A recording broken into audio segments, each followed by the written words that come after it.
Hey, good people. This is Rocki with Rocki's Reality, the #1 podcast for unfiltered and unapologetic culture, entertainment, and relationships. Tap in live Thursdays, 7 to 8 p.m. Eastern Standard Time, as I chat with some of the dopest artists, celebrities, influencers, entrepreneurs, and more. Make sure to catch us live Thursdays, 7 to 8 p.m. Eastern Standard Time on Facebook, YouTube, and Roku. See you soon.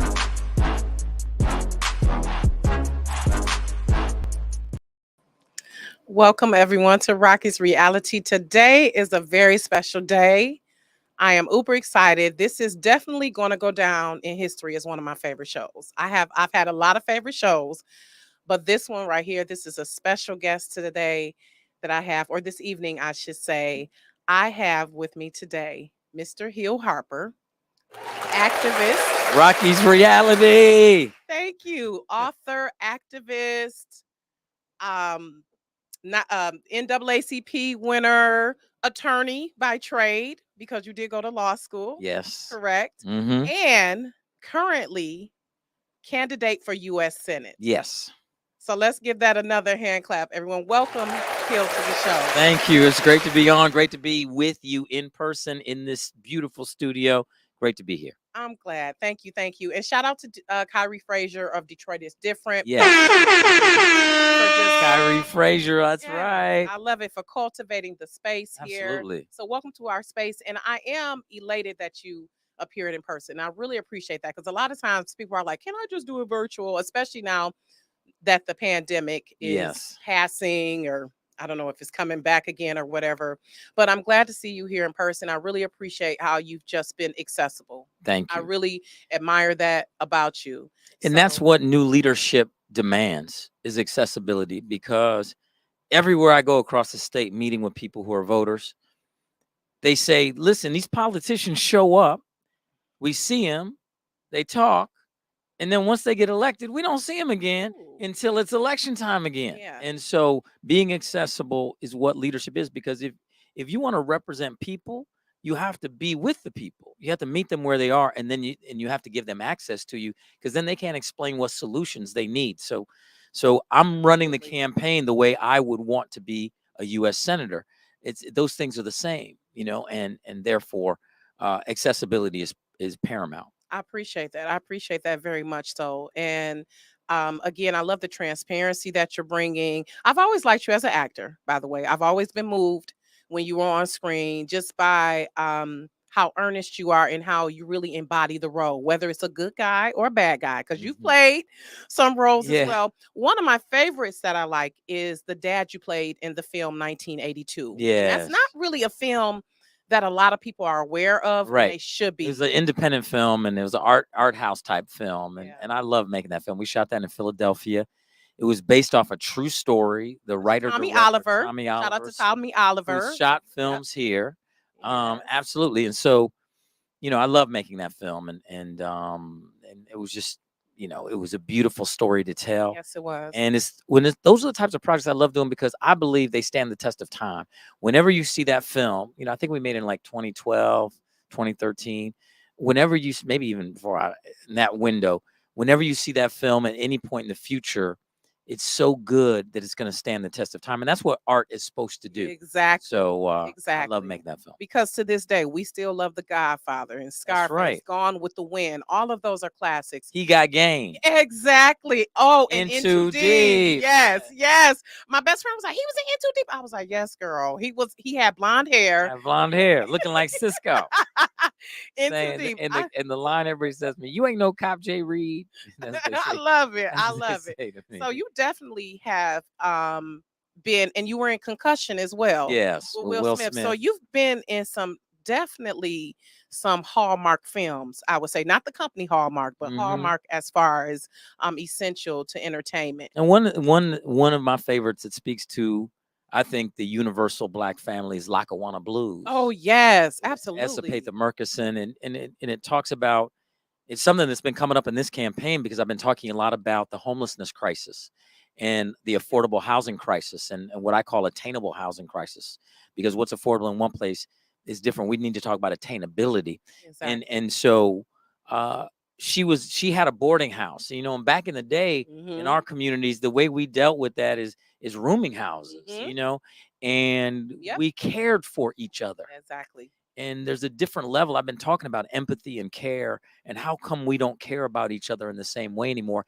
and can we bring that back? And federal government needs to be caring for us, because it's our money that they are using to do all Oh sorts my of things. goodness. Woo. So we'll get into all that. Yeah, I'm gonna ring the bell on that one. I gotta ring the bell. Oh, because you're right. I don't feel like my government cares about me that That's much. right. I don't. That's right.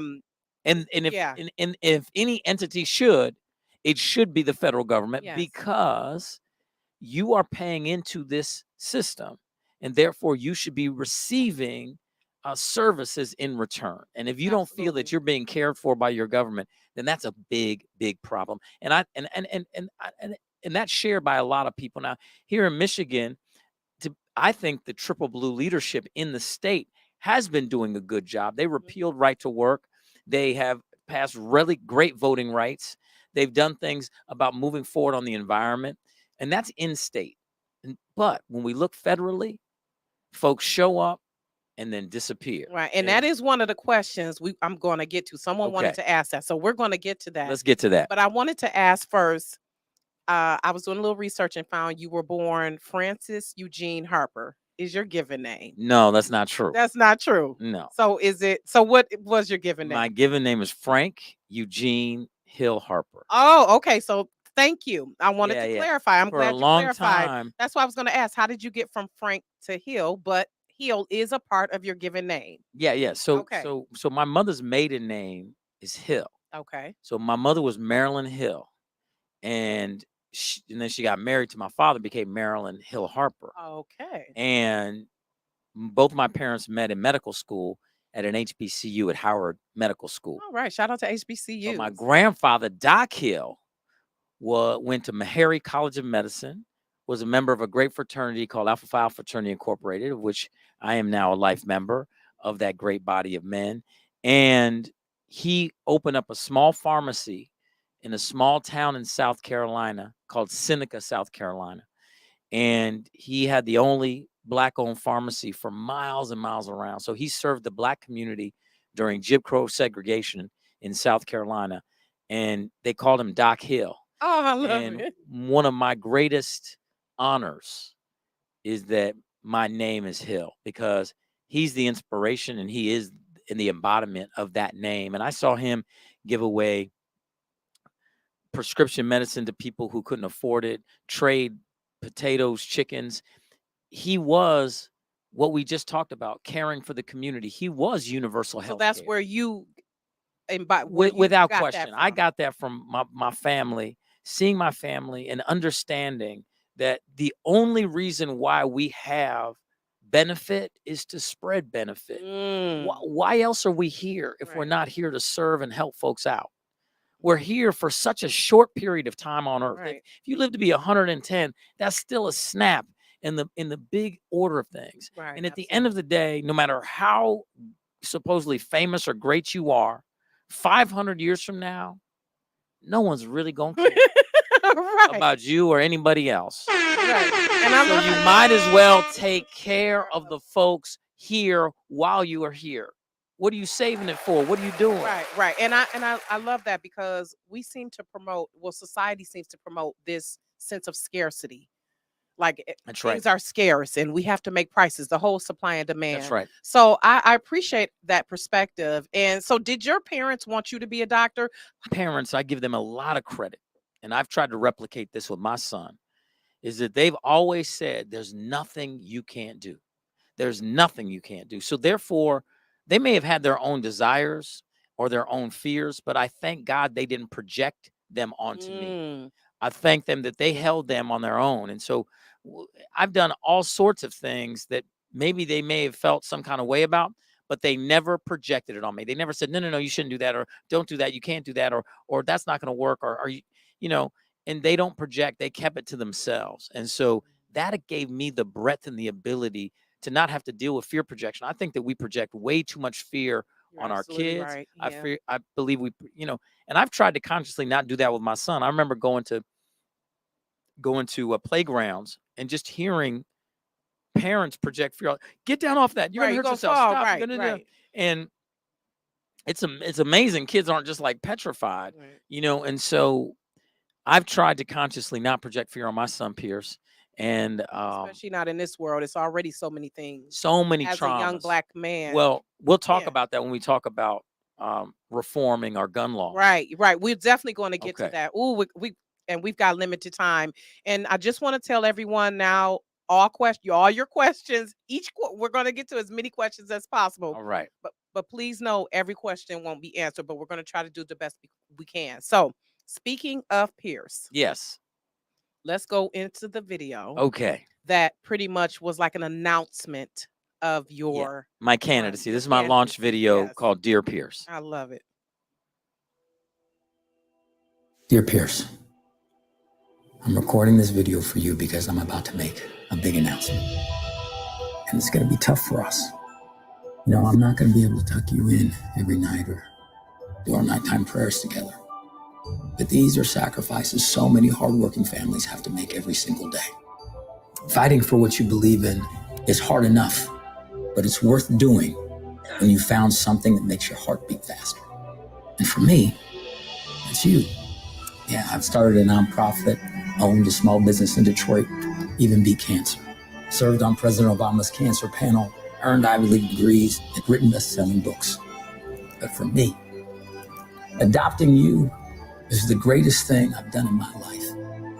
You see, the world you're growing up in doesn't feel like it's getting any better. It's more divisive and more dangerous. When you told me that you were afraid to go to school because of shootings, it's not freedom. Our economy works for the richest, while the most vulnerable have to work even harder than ever to keep up. That's not freedom. At the core of so much of this are too many politicians in office that don't really care about people. You see, what I learned on my grandfather's farm growing up is that when you plant something in good soil, you get something much better in return. That's why I'm raising you in Michigan, a community where people are kind, work hard, and believe the future is worth fighting for. Because every child in every neighborhood, in every town across Michigan deserves the freedom to flourish. I believe our government should work for the people, be a force for good, and protect our freedoms. And that won't happen if we keep electing the same type of people to office. That's why I'm running for the United States Senate, to represent Michigan. I love you, son, and I hope to make you proud.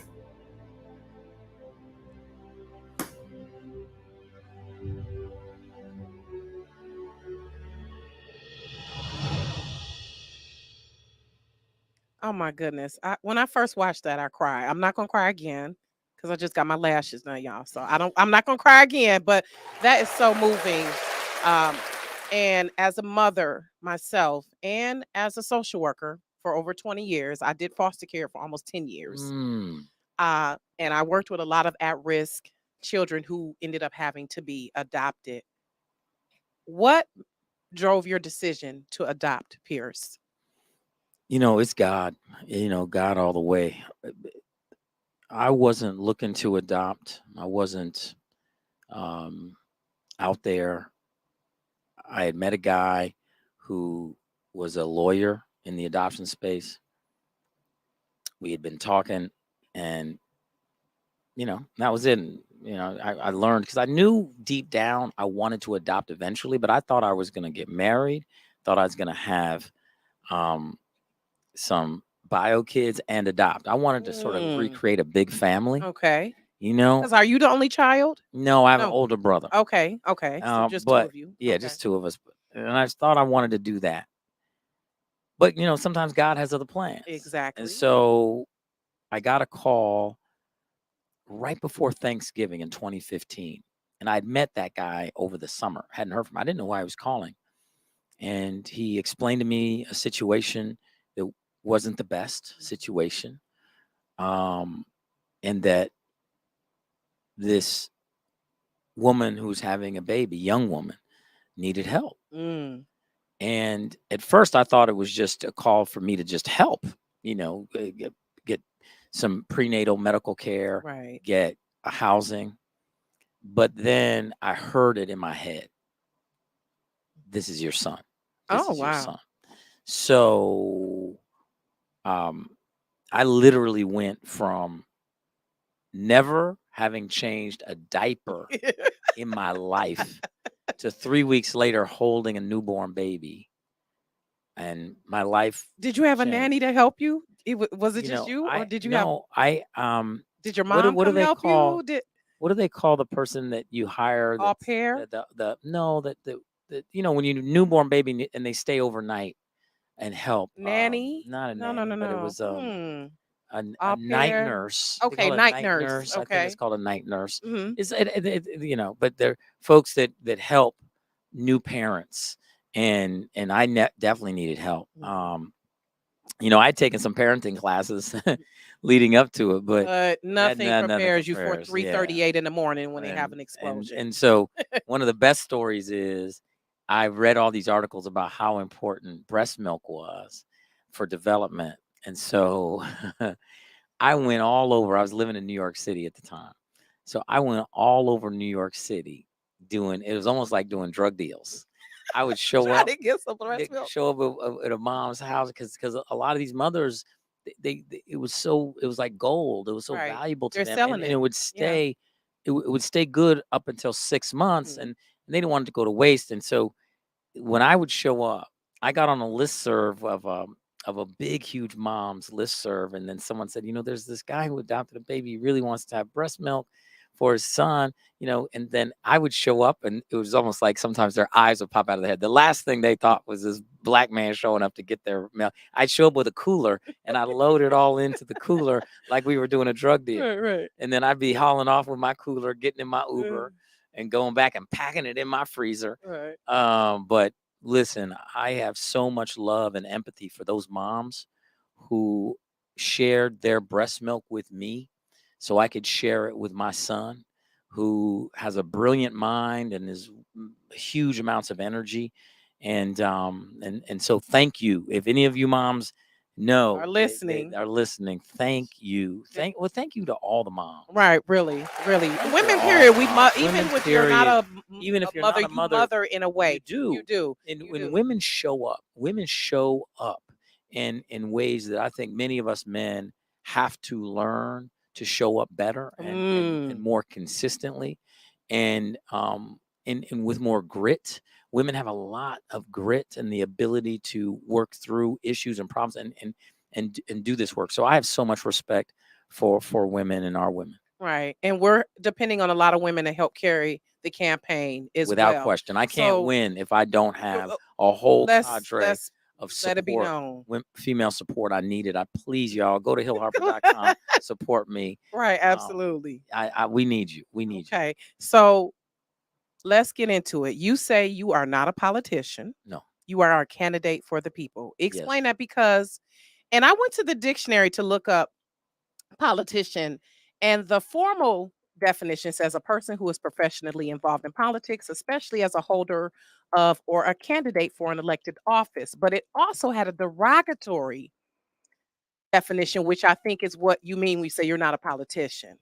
A person who acts in a manipulative and devious way, typically to gain advancement within an organization. Right. And so, is that what you're rejecting when you say, I am not a politician? Yes, and I'm also rejecting part of the first one that talks about professional. I'm not a Right. professional Because, and that's seeker of office. okay. You know, because the part of the problem we have is many of the politicians are professional government folk, Mm, professional politicians. In other words, they're mm. more concerned with staying in their job than serving the people, Oop, which I which gotta is ring the bell on that where the again. problem fundamentally lies. Mhm. Because I'm tired of looking and feeling like many folks I talk to across the state of Michigan, that the person who's in office sees that office as a pedestal, Right. as if the people who put them there work for them, rather than what it is, a platform to represent the interests and needs of the people. Mhm. The person who sits in office is an extension or representation or at least should Should be, be of the of the people, people, right? particularly in Washington, D.C. When the people of Michigan send a representative to Washington, D.C., like their 2 U.S. senators, those 2 U.S. senators represent the entire state of Michigan to the country and represent our issues and represent who we are and need to be accessible, visible, and instruments and arms of the people's will. Every decision should be filtered through, is this the people's will? Does this benefit the people of Michigan and the people that I have been sent to Washington to represent? And a lot of people have to learn what a senator even does. I mean, at the end of the day, you have, Let's break it down in let's break it layman's down terms. very, very quickly. So for the people who, You have 3 branches of government. okay, right? There used to be a song that was on Saturday morning TV. I'm just a bill. Yes, I'm only a bill, and I'm Right. sitting up on Capitol Oh, Hill. yes, So here we go. I You have remember the that. judicial branch. I went to Harvard Law School, and that is all about the law. It's about adjudicating and ruling on the law that exists. That's what they're supposed to do. That's why it's so horrific that the Supreme Court has been politicized the way it has. Mhm. The idea of the judicial branch is not to be political. Okay. That's why they get lifetime appointments. So they're not supposed to be political. But we can get to that if you want to talk about it. Then you have the executive branch, is where the president is, the vice president, and all of the executives. Now, what the executive branch really does is the captain of the ship, so to speak, Mhm. to make sure the country is running the way it's supposed to run for the best interests of all people. And they sign bills into law. They can also veto them. They Right. have veto power. But where the real power lies is in the legislature, where Mm. you have the The Congress, lawmakers. you have Right. you have the Congress of the United Mhm. States, which is made up of the House of Representatives, which you have a whole lot of House reps, or what people call Congress people, and the number that each state gets is dictated by its growth, or lack thereof, in comparison to other states. So therefore, Michigan, unfortunately, has been losing a congressional district every 10 years because it's redone Mm. every 10 years based off the census. Now we know the census is flawed in many ways, but we won't get Yes, into that's that. right. Mhm. But every state gets 2 US senators. And the Senate is where the real power lies, because Mm. ultimately your senators are responsible for many different things, not the least of which is conferring judges on the federal bench, Oh, which okay. makes rulings, etc. The Senate also, you are writing and creating legislation, which are laws, and you can amend certain things like the Constitution and certain fundamental things, and you can codify certain things like the fact that we want to actually codify women's reproductive freedom. Yes. We want to codify that, so it's not about Roe v. Wade and a judicial or the Supreme Court making a decision about a court case. It's actually codified by the legislature, and that takes it out of the judiciary and into the legislature. That's just an example. Same thing. I want to add a right to the Constitution, the right to read. We are under educating our children. Yes. They have a right to literacy and a right to read. We need to codify that so that federal resources will automatically go to those school districts and places where they've been derelict on that duty, where they're graduating kids that can't even write or read. 91% of Detroit school kids are below grade level in reading and in math. That we have to bring the resources to bear. It's not the teacher's fault, it's the system's fault. So Right. let's be really clear about this. Yes. And The funding needs to be in place so we can have those they actually resources. do it in reverse right now. Right. You have all these core testing, and I was talking to these educators, and they're saying, Hill, we have to pass these kids along, because with the core model, what happens if you don't pass the kids along, they start taking funding away from Yes, you, which is exactly. the exact reverse of what should happen. If a school is underperforming, you should bring resources to it, not be taking it away. It's Exactly. ridiculous. Exactly. So that makes, and as a social worker, that's near and dear again to And my heart social as far workers as are heroes. I had a conversation with social worker, and they're trying to do this whole testing thing with social workers and eliminate them and all the cost and the testing. It's ridiculous when people are trying to bring yes. mental health work, social work, and other things to communities that need, yet you can't get the hours you need working under a certain type of social worker to Right. get the accreditation and then have the test. And It's then you're all these paying barriers. $700 for the testing to be certified, all of these different bureaucratic red tape Exactly. that you have to go Exactly. through. So that makes me want to transition to your platform. And so on your website it says climate justice, Yes. jobs and economic disparity, Yes. universal health care, Yes. end of filibuster. But I've also heard you talk about education Yes. and about getting the student loan debt. So possibly Yes. continuing with Biden with what Student he's loan been debt doing. relief. I want to take it even further. I believe in high quality free pre-K. When you're investing in young minds, it's the best investment we can Right. make. It pays you back 8, 9, 10 fold. There's no investment that pays you back like that. And the simple thing about it is you save so much on the back end because you'll have lower incarceration rates and all of these other things. Exactly. It costs our state significantly more to incarcerate someone than to send them to Michigan State. Exactly. So let's figure that out. And So hopefully they go to University of Michigan though. Go okay, Blue. okay. I There, had to put hey, that in there. let's be As clear. a Wolverine, I've got to put that in Yeah, there. that is I'm just, good. There but are just 70 but just to wonderful go to college, college, period. Yeah, universities, right. and community Just go to college in college, the state of period. Michigan. And college and community college should be free. Right. It should Absolutely. be Absolutely. because we used to have quality public education through grade 12 free. Now, post high school is necessary in today's idea economy, whether it's community college, whether it's trade or a high skilled trade school, or whether it's college, 4-year college. The point is that should be covered, and we Accessible. shouldn't be saddling young people with the With debt. cost and Right. that level of debt. It stifles entrepreneurship, it Yes. stifles job creation, it stifles their ability to want to learn and to do new things and create new solutions in the world. And so student loan debt relief is a massive thing for me. Right. And so also I appreciate how you stated about banning weapons Yes. of mass murder. Yes. Because I agree with you as far as our children should not have to go to school and go through these drills. Exactly. It's It's traumatizing traumatizing. having them get on the floor. I get it. Like You would like never do that fire at home. You'd right, never do that. right. Would you do that get on the cupboard? Right. You're not going to scare your child that way, and you're not going to traumatize. Yes, we're allowing that to happen at school because we will not take on the NRA and the billion-dollar gun lobby and say enough is enough. We're not going to allow this in this country anymore. And I don't even want to get into a Second Amendment debate with the NRA. Uh-oh. They want to have Second Amendment debates and call a gun control. I'm not talking about gun control. I'm talking about banning weapons of mass murder, the reclassification of high mag, semi-automatic, and automatic weaponry as weapons of mass murder. My father used to take me skeet shooting and things. Keep your guns, keep your rifle, keep your pistol. That's okay. That's what the guns. When the Second Amendment was written, an arm or a musket, it took you 3 minutes to load it, and you get to shoot it once. This technology is Right. a completely different set of it's a different weapon. It's just like we don't allow people to come in and buy bombs and high grade explosives. Those are weapons of mass destruction, weapons of mass murder. So is an automatic, semi-automatic, high mag weapon. I want to reclassify them and ban them and do very high value gun buybacks by the government. It's been shown to work across the world. High value. High value meaning you Okay. pay a lot for these guns to get People them to bring their guns. People say, Okay. man, no, but there's a bunch of these guns already out there, man. No one's gonna bring them back, dude. And I'm like, no. If we offer you if you the offer enough- money. Listen, my grandmama used to say you could see the state of an economy by driving past a pawn shop and see how full the parking lot is. People are hurting right now. Yes. Financially. They're hurting.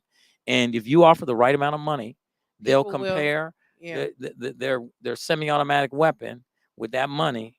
I'm like, Right. Exactly. You I'm offer me $2,000 $2,000 for it. Yeah. Exactly. So We're gonna get these guns off the street. Right. I love it. I love that. So the main question I'm sure people have been inundating you with, Mhm. what makes you qualified to be a U.S. Senator? Okay. A lot of people are saying, like, I like him as an actor, I like him as an author and an activist, but what does he know about policy? What does he know Well, about a being couple a senator? different things. I believe the U.S. Senate is a representative body, or at least it should be, and it hasn't been. In the history of this country, there have been 2,002 U.S. senators, but only 11 have been African American. And two of those 11 were appointed right after Reconstruction and Mississippi, and they were, they were gone quick. And there have been a higher percentage of African American presidents than there have been African American senators in the U.S. Right. It's only 3 black men right now in the U.S. Senate. Only 3. Only by the 3 way. right now. And Only even 3. if there've only been 11 in history, and even if they were 11 right now, we would still be underrepresented. Exactly. So, and I'm not just talking about the idea of racial diversity. If I was, because life experience is what you bring to the United States Senate. So if I Mm. was elected to the United States Senate, I'd be one of very few African Americans, yes. And I'd be bringing that life experience. I'd also be the only current union member Member. in the United States. So I'd be bringing that, particularly in a time when there is a mounting pressure of corporations attempting to crush unions, even though the top 1% is making more than ever. They still want to crush the Mm. labor, and I'm a fervent advocate for unions. I also would be one of very few U.S. senators with a school-age child and that experience of children. I would also be one of Brings a the different very few perspective. senators that's a small business owner. And so Oh. so that's what needs to happen. You need representation that represents the people, Oh. because I've had experience and life experience people. Now, we can go back and talk about my educational background and talk about the fact I went to Harvard Law School and graduated at the top of my class. I went to the Kennedy School of Government, where I got my master's in government and graduated at the top of my class. And then President Obama appointed me to the president's cancer panel, where we made recommendations to the White House around cancer policy. And then I've written 4 New York Times best-selling books about real issues facing people and solving problems. You know, plus I'm a small business owner, plus I'm a father. And so that I'll put my resume up against anybody. Let's do it. And you wouldn't be the first one, let's note, who actually did not have formal experience, who's held a political office. Let's just put that out There's there. been plenty. You know, it's been plenty, too many. I want to go back to the small business owner Yes. part where you own the roasting plant, the coffee Coffee shop shop in downtown down Detroit. It's the Detroit. best Love coffee it. in the state of Michigan.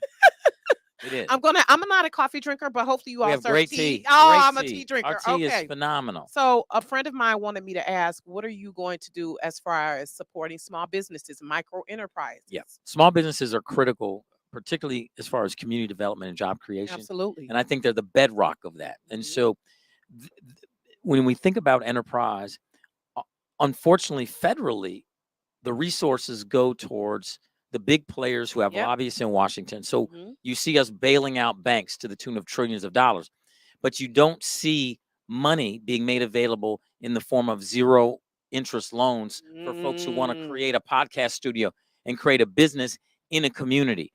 The first 3 years of a new business are their most vulnerable time. Right. We should be able to undergird these businesses because they're the ones that will be creating jobs in the community, and investment matters.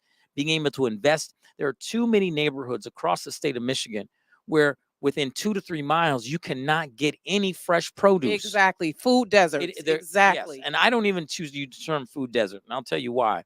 Deserts are naturally occurring in nature. I Mm. use the term food apartheid Ooh. because they're systemic and they're Mm. purposeful. This is systemic problem. It's not natural No. because it's about lack of investment and lack of ownership of the people in communities. Because if you put up a farmer's market in these neighborhoods, people would be buying the produce. And Absolutely. so what we have is bad government policy where we give people SNAP money. The only place they can do it in their communities is a 3-inch plexiglass place where they can buy Funyuns or Right. Fago or Verner's. Right. That's it. Maybe a single buy banana. Yep. Yet And the fruit isn't fresh. our farmers 2 hours to the north are having a problem, particularly the small farmers competing against big ag because they pay 10x more for fertilizer. They can't compete on price. And so why can't we solve 2 problems at once? Why can't we say, okay, you're going to be able to accept this SNAP money from this community, but we're going to undergird to help you lower your price and cost, but you're going to have to bring this fresh produce into Right. the community, Neighborhoods, the urban neighborhoods. Not neighborhoods, just the suburbs.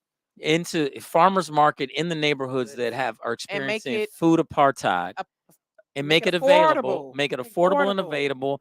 And you are going to also be financially incentivized to hire the people from that community Mm. to sell within that community. So now we created jobs in the community, we helped small farming, we created fresh food and healthy food in the community, and we allowed the same people that were spending that are getting SNAP dollars to actually eat healthy.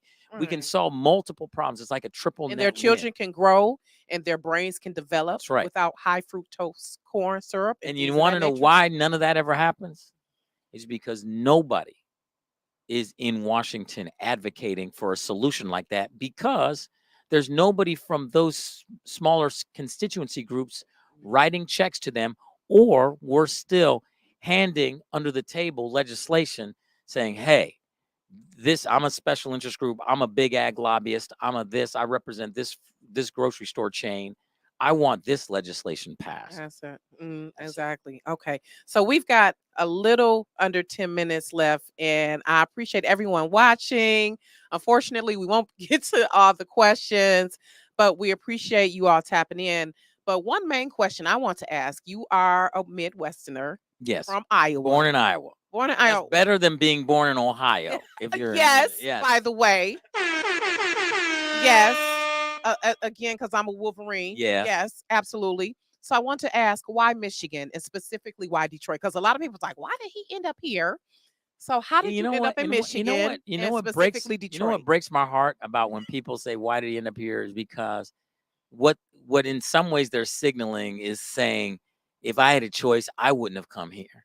And that's a sad state, because I chose Michigan because it's the best people in the world are here. And I wish a lot of more people need to choose Michigan like I chose Michigan. And that's what I want to 'Cause represent. we do have the Great Lakes. We did the Great listen. It's beautiful You here. have in the Great summer. Lakes. You know, you have the Sleeping Bear Dunes, which are Right. beautiful if you ever run up those.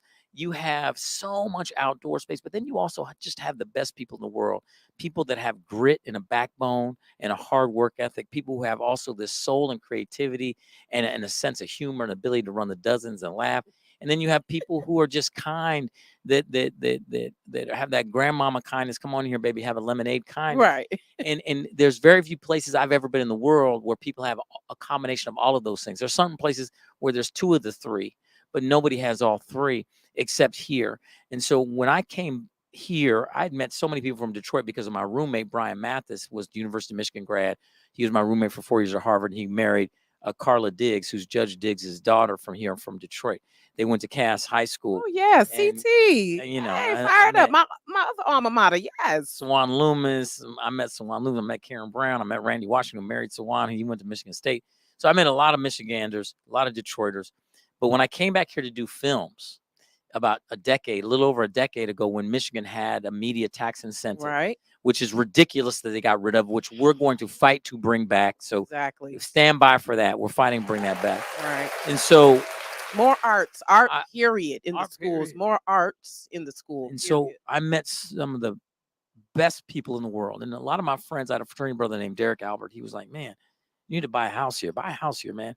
And it stuck in my head. And I wasn't ready to do that at that moment. But I said to myself, when I have kids, I'm going to raise my kids here because I want my kids to turn out like the people here more than the people in Hollywood. So I adopted my son, like we said, just right at the end of 2015, December 19th is the day he was born.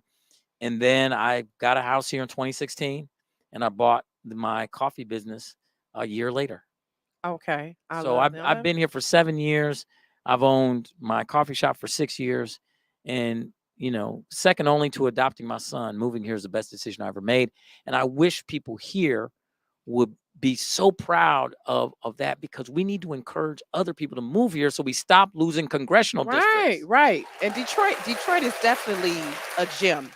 And I have to I tell people on a national level, I know it looks a There's certain no place way, like it. but when you're here, so do you feel, since it's 83 counties 83 in Michigan, counties. and I heard you say how fundamentally the farmer in Remus, Michigan wants the same as the mom on Mack and Drexel. That's right. And so me as a social worker, a lot of times I've seen the disparities in urban areas versus rural areas. So what do you mean by that when you say they fundamentally want the same? Because a lot of those farmers, I'm gonna be honest, they voted for 45. Yeah, they did. And so how is it that they fundamentally want the same as the mom on Mack and Drexel? Well, this is the point about what the technology of politics, and the sad fact is that poor and rural white folks have been convinced to vote Republican, and poor and urban black folks have been convinced to vote Democrat. Right. And when they fundamentally have very similar issues and desire for solutions. One, access to quality health care without filing for personal bankruptcy and having it be close. In the rural areas across this state, there are local and rural hospitals closing at alarming rates. And in some cases, you live out in a place, you will not get medical care for over an hour. The Mm. corner of Mac and Drexel, you may call 911 and not get medical Okay. care for over an Okay. hour. All right. And so those issues are similar. High quality, affordable health care that does not have you choosing between a prescription drug and paying for your mortgage or your rent. The other thing Okay. is safe schools for their kids to attend. And the idea of being able to have a quality education for your child, but also having them feel safe. And when you know you leave them in school, they're going to come home. But both sets want that. The other side of it is the economic development. They want jobs. They want to earn a living wage. The idea of not falling in, the two massive pieces of debt in our country are student loan debt and credit card debt. And people are getting more and more underwater because all they're doing is paying their monthly minimums. They're not cutting Right. into the principal. And that's happening both in the rural areas and in And the in the cities. urban. And Okay. so the fact is, both groups should be voting for a candidate like me because I want to represent all of Michigan and those groups and their issues and solve all of those problems simultaneously as their representative. It has nothing to do with Democrat, Republican. It has to do with solving problems Being a person. and being a People. human Family. person that is advocating for families across Michigan, advocating for the people. This is a platform that's powered by the people, and that's why we need funding, y'all. We need you to go to hillharper.com. Okay. Yeah. Please go to hillharper.com and $2, $5, $10, $15, $25, whatever you can afford. No amount is too small because we are a grassroots campaign with many thousands and tens of thousands of donors. That's what we need. And please share it with your network. Absolutely. Share that link with you. Go into your phone. We all have networks. Text it to your friends and family and say, hey, give this brother $5. That's the only way he's It going to get adds up. elected. It Give adds this up. brother $5. It adds up. Okay, so we've got 2 minutes, and I want to finish on a fun note Okay. because anyone who knows me knows that I'm about the business, but I like to have a little fun Rocki's too. reality. Yes, absolutely. So, I want to talk about your favorite things. Okay, let's go. Favorite food. Ooh. Ooh, that's my I heard you say favorite Detroit pizza food. is the best. That's on Detroit record. pizza It is the the best, best. but pizza's not my favorite food. Okay. So my favorite food is actually uh, uh, uh, collard greens, black eyed peas, and turkey Oh, I with love with it. with with real fresh homemade cranberry sauce. So not out the can, not out Not the out the can. can, not out the can. Okay. Favorite activity with Pierce. Oh, we were playing catch today. I like playing catch. I want him to not be. I hate to say it, one of those kids where when the ball comes, it hits him in the face. Right, right. Got So I toughen want up, him to be able Pierce. to catch the ball and throw the ball. And so we've been playing catch. Okay, basketball or football? You know what? I was great at both. If you saw the movie He Got Game, I played with all pros Right, in right. basketball, but then I was all state in California when I was in high school in football, and I played in football in college, but I was never that big. But so I enjoy basketball more, and I enjoy watching and going to basketball games more than football games. Okay. Now, I still love football. I was probably on an aggregate, since I'm not that tall, I was probably better at football than I was at basketball. I didn't play basketball in college, but I did play football in college. I love that. And speaking of football, I see you're going to be at my alma mater on Saturday. Are you going to be there at is there a football game volunteer signature gathering event? The signature gathering Oh, again of a football game, but Saturday, I'm going to be up north oh, north. in Okay. Petoskey. Oh, so they're doing it there. They're doing it there for you. Yes, So shout out to my alma mater during the volunteers. Michigan game versus East Carolina. They're doing a volunteer signature gathering That's event. right. So you won't My actually be there. surrogates for the campaign. And that's what we need. And this is really important. I'm glad you mentioned that. See, campaign is not a me thing; it's a we thing. Right. This thing doesn't work if it's just Hill Harper and it's about Hill. This is about the people. It's about surrogates. Join our campaign. Go on to hillharper.com and volunteer. We need people all over the country volunteering, but particularly we need people all over in all 83 counties in Michigan. Absolutely. And we have things that you could do to help us build this movement. We're building a movement because fundamentally we need people to thrive over survive. Absolutely. And Ooh, I always too say many, that. too many You people. have to thrive, not just survive. That's right. I That's it. love that. And that's what we're working on, because people finally are starting to believe in better, because we talk about believing in better. But at the end of the day, the reason why you believe is to buy in, to start doing the work, to make it so, to make it better. It's not just gonna get better. Right. We got to do the work. work We got to do the make work. it so. So Right. Well, I thank you, Hill, thank for you. coming. I Thank you so much appreciate for having you. me, Rocki. And I'm definitely willing to do the work with you. People Thank go to hillharper.com, Yes. sign up for the emails, follow you at Hill Harper on social media. Yeah, just at Hill Harper on social, but the campaign website is the key, because that's going to be our foundation from which we grow people, and people volunteer. People also can give and donate. And so that is the key piece there. Okay, absolutely. HillHarper.com. All right. Well, thank you everyone for watching. We're gonna kind of cut it a little short today because Thank Hill you, has to everybody. run and go pick up Piers. So I know how that gotta is go as get a parent. Piers. We gotta go get The Piers. sun's going down. Right. Exactly. So thank you everyone for watching, and thank you again, Thank Harper, you. for joining us. And please know that you have a spot here on Rocki's Reality. This is not goodbye. This is see you later. That's right. Please come back and visit, because it's gonna be a long campaign. It is. We got The next next year. We will come back and talk about where we are in the campaign, and Yep. talk about all the thousands of volunteers that this show helped create, the thousands of dollars that this show helped bring in through small dollar donors. So thank you. God bless you, and thank you. All right. Thanks, You everybody. too. You're welcome. All right. Thank you everyone for watching Rocki's Reality. We will see you next week, 7 p.m. sharp.